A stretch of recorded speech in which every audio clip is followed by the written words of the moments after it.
So hello friends, I wish कि आप लोग सब अच्छे होंगे, बढ़िया होंगे।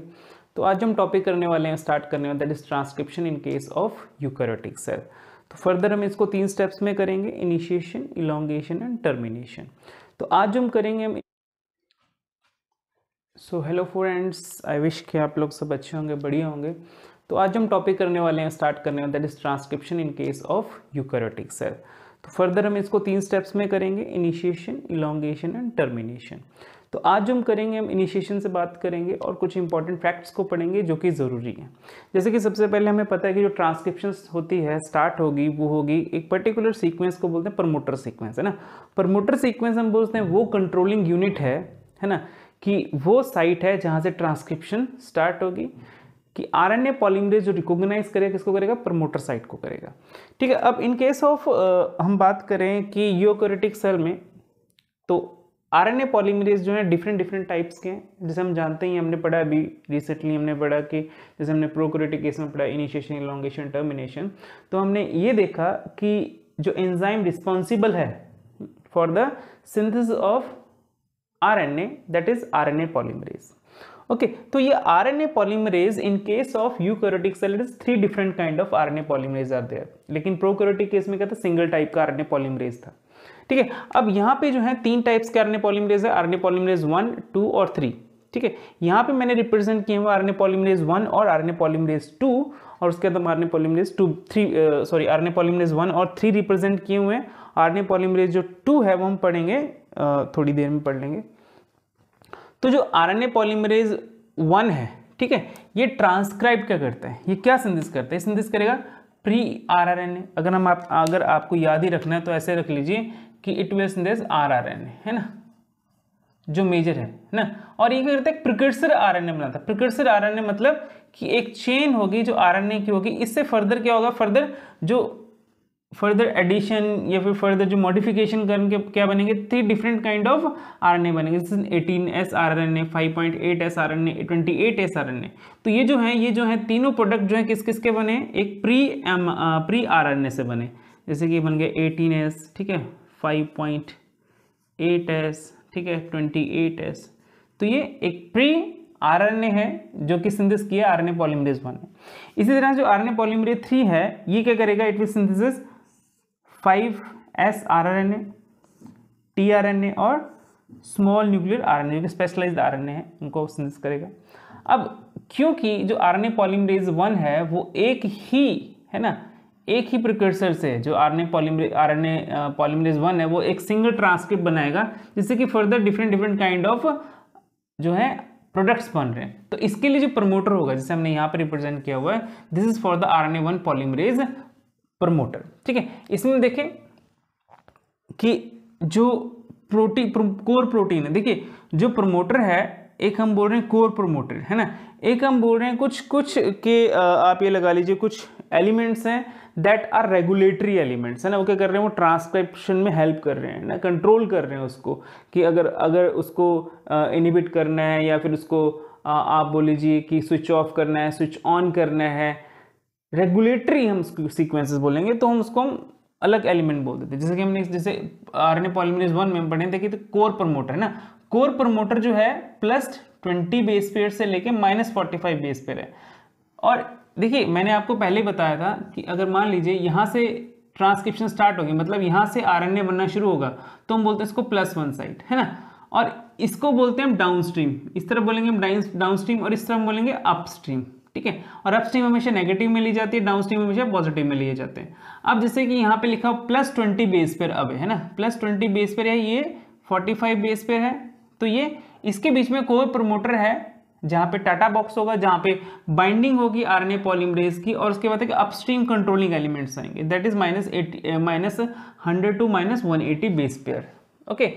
उसके बाद हम चलते हैं कि टाइप 3 जो है, टाइप 3 आरएनए पॉलीमरेज से हमने बोला कि it will synthesis 3 different kind, हमने बोला कि ये क्या करेगा, प्रोडक्ट बनाएगा, है ना। तो उसमें क्या हमने 5S आरएनए।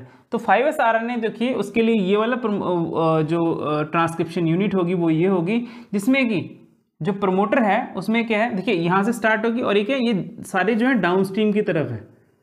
ठीक है। तो +40 बेस पेयर से, मतलब फ्रॉम प्लस यहाँ से स्टार्ट होनी ट्रांसक्रिप्शन, और उसका जो प्रमोटर है, promoter sequence that is from +10 base pair to +20 base pair, जिसको हमने बोल दिया box A. Similarly +50 base pair to, ये जो +50 बेस पेयर से कहाँ थे, +70 बेस पेयर। ठीक है, अब ये तो देखिए ये सारे इंटरनल प्रमोटर हो गए कि हाँ जी इंटरनल प्रमोटर है ना। अब हम बोलेंगे अपस्ट्रीम प्रमोटर। अपस्ट्रीम प्रमोटर जैसे आपने यहाँ देखा ना, ये सारा ये डाउनस्ट्रीम है, ये सारे जो इधर है ये सारे डाउनस्ट्रीम की तरफ है, ये भी डाउनस्ट्रीम की तरफ है, ये भी डाउनस्ट्रीम की तरफ है, जिसकी वजह से इनका प्लस साइन है। ठीक है, अब ये देखिए ये क्या है, ये अपस्ट्रीम की तरफ है, ये क्या है, ये अपस्ट्रीम की तरफ है। समझ रहे मेरी बात, ये अपस्ट्रीम की तरफ है, जो ये कोर प्रमोटर है ये अपस्ट्रीम की तरफ है। इसमें देखिए क्या है कि ट्रांसक्रिप्शन होनी इस तरफ है। ठीक है, और जो उसके प्रमोटर है वो कहाँ पे प्रेजेंट है, -25 टू -30 बेस पेयर। ठीक है, इसको हमने बोल दिया जो यहाँ पे वो टाटा बॉक्स होगा बेस पेयर।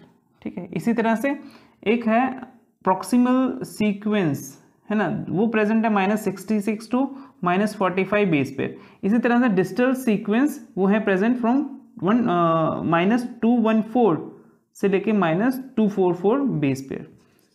ठीक है जी, ओके। तो इसमें देखिए जो हमें मेन चीज़ ये पता लगी, सबसे पहले जो आरएनए पॉलीमरेज है वो एक सिंगल ट्रांसक्रिप्ट को ट्रांसक्राइब करता है, जिससे हमें डिफरेंट प्रोडक्ट्स मिलेंगे। ठीक है, after you can say modification of some editing. RNA polymerase ठीक है, ये 3 डिफरेंट काइंड ऑफ प्रोडक्ट को कोड करके रखता है, जो मतलब बनाता है। आरएनए पॉलीमरेज नॉट कोड करता है, ये एंजाइम सिंथेसिस करता है ना। आरएनए पॉलीमरेज क्या करेगा, सिंथेसाइज करेगा, है ना। तो जो आरएनए पॉलीमरेज 3 है, इसका जो प्रमोटर है इन तीनों के लिए डिफरेंट है। आरएनए पॉलीमरेज में क्या था, सिंगल प्रमोटर था, सिंगल ट्रांसक्राइब कर रहा था, एक प्रॉपर हम बोलेंगे कि एक सिंगल आरआरएनए बन रहा था, हम इसको बोल देते हैं प्री आरएनए। क्या बोल दिया हमने इसको, प्री आरएनए, जो कि मेच्योर होकर डिफरेंट प्रोडक्ट्स बना रहा था। अब इसमें जो है जो आरएनए प्रोडक्ट बनेंगे वो अलग अलग बनेंगे, जैसे 5s आरएनए के अलग से प्रमोटर है, टीआरएनए के अलग से प्रमोटर है, ठीक है, एसएनआरएनए के अलग से प्रमोटर है। ओके, अब ये जो प्रमोटर ये भी देख लीजिए, ये क्या है, ये डाउनस्ट्रीम प्रमोटर दोनों, टाइप 1 एंड टाइप 2। टाइप 3 क्या है, वो अपस्ट्रीम प्रमोटर है। मतलब कि जो प्रमोटर रीजन है उसकी पोजीशन जो है वो डाउनस्ट्रीम भी हो सकती है और अपस्ट्रीम भी हो सकती है। तो अब चलते हैं आरएनए पॉलीमरेज 2 के प्रमोटर के बारे में। देखिए आरएनए पॉलीमरेज 2 जो है वो ट्रांसक्राइब करता है मेजरली आरएनए और कुछ स्पेशलाइज्ड आरएनए। ओके, तो इसका जो प्रमोटर है कुछ इस तरह का है, जिसमें कि ये जो पोर्शन है दैट इज कोर प्रमोटर, है ना। और ये क्या है, कुछ रेगुलेटरी एलिमेंट है that will regulate the transcription, है ना। इट मतलब रेगुलेशन का मतलब ये हो गया कि कंट्रोल करना। अब डिस्कस कर लेते हैं। Now we can discuss about RNA polymerase 2 का प्रमोटर, है ना, प्रमोटर सीक्वेंसेस। तो आरएनए पॉलीमरेज 2 मेजरली ट्रांसक्राइब करता है एमआरएनए और कुछ स्पेशलाइज्ड आरएनए। ओके, अब ये जो इसका प्रमोटर एक हम बोल सकते हैं कि सीक्वेंस है दैट रिप्रेजेंट करते हैं, उसमें क्या ये कोर प्रमोटर आ गए और कुछ रेगुलेटरी सीक्वेंस आ गए। ठीक है, जो कोर प्रमोटर उसमें क्या बीआरई सीक्वेंस, टाटा बॉक्स, आईएनआर मतलब इनिशिएशन रिकॉग्निशन, और एमटीई, डीपीई और एक डीसीपी भी होता है, डीसीई होता है। ठीक है, अब देखिए जो बीआरई है इसको रिकॉग्नाइज करेगा ट्रांसक्रिप्शन फैक्टर 2b। अब ये देखिए क्या है कि जैसे हमने बात की थी प्रोकैरियोटिक केस में, उसमें हमने बोला कि सिग्मा फैक्टर क्या करता है, it help in the recognition of the promoter. इस केस में यूकैरियोटिक केस में जो सिग्मा फैक्टर का रोल है वो प्ले करेंगे ट्रांसक्रिप्शन फैक्टर्स। ओके, वो कौन प्ले करेगा, ट्रांसक्रिप्शन फैक्टर। ठीक है, ये करेंगे it these factor allow the binding of RNA polymerase. अगर मैं लिखूं TF2 तो ये ट्रांसक्रिप्शन फैक्टर था आरएनए पॉलीमरेज 2। अगर मैं लिखूं transcription factor F, transcription factor for 1 polymerase. Okay, if I right transcription factor 1 2 3 that means कि वो ट्रांसक्रिप्शन फैक्टर 3 का होगा। ठीक है जी, अब ये जो है ट्रांसक्रिप्शन फैक्टर 2b है ना, ये 2b रिकॉग्नाइज करेगा बीआरई सीक्वेंस को। ठीक है, उसके अलावा टाटा बॉक्स है ना, it is a site from where the transcription हम बोलते हैं कि ओपनिंग अप स्टार्ट होती है। ठीक है, वहाँ पे एटीडी रीजन होता है, इनिशिएशन एलिमेंट जहाँ से ट्रांसक्रिप्शन मतलब synthesis of the polypeptide chain begin होगी। ठीक है, मोटिफ 10 एलिमेंट ये क्या है, ये एक एलिमेंट है जहाँ पे कि रिकॉग्निशन होगी ट्रांसक्रिप्शन फैक्टर्स की। उसके बाद आकर down stream promoter elements. Okay, तो ये है एक प्रॉपर एक बोलें कि प्रमोटर सीक्वेंस है, कुछ एलिमेंट्स हैं जो कि प्रेजेंट होते हैं द प्रमोटर सीक्वेंसेस। अब इनका अगर हम देखें कि जो लोकेशन है ना, जो कैसे कैसे प्रेजेंट है, देखिए मैंने बोला अभी आपको कि ये होगी डाउन स्ट्रीम और ये होगी अप स्ट्रीम। ठीक है, तो जो BRE सीक्वेंस है जहाँ पे ट्रांसक्रिप्शन फैक्टर 2 बाइंड करेगा दैट इज -37 टू -32। उसके बाद आगे हमारे पास जो टाटा बॉक्स होगा उसको -31 टू, ये जो टाटा बॉक्स है -31, ये होगा -31 टू -26। Similarly -2 to +5। ओके, और एम्प्टी होगा that is from +18 to +27। Similarly जो DPE region that is from +28 to +32 region. ठीक है, अब जो DPE हो गया उसका DCE रीजन हो गया that is like from +6 base pair to, इसके 3 सीक्वेंस है, मतलब 3 है DCE1, DCE2, DCE3। ठीक है, जो 1 होगा वो 6 से लेके +6 से लेके +11 बेस पेयर तक है। जो DCE2 है that is +16 to +21 base pair. DCE3 जो है +32 टू +34 बेस पेयर, इसका मतलब जो रीजन होगा। ठीक है, अब तो जो ये जो है that is TATA box, INR, MPD और DCE। ठीक है, इस सब को रिकॉग्नाइज करता है ट्रांसक्रिप्शन फैक्टर 2D। ठीक है जी, तो आज हम इतना ही पढ़ेंगे related to the different kind of promoter for the eukaryotic RNA polymerase that is type 1, type 2 and type 3। ठीक है, अब जो नेक्स्ट हम पढ़ेंगे that is will take an example of transcription of mRNA by the RNA polymerase 2। Okay, that we covered in 3 steps, वो हम करेंगे 3 step में, initiation, elongation and termination. Okay, तो मिलते हैं नेक्स्ट लेक्चर में। Thank you so much, have a nice time, good day.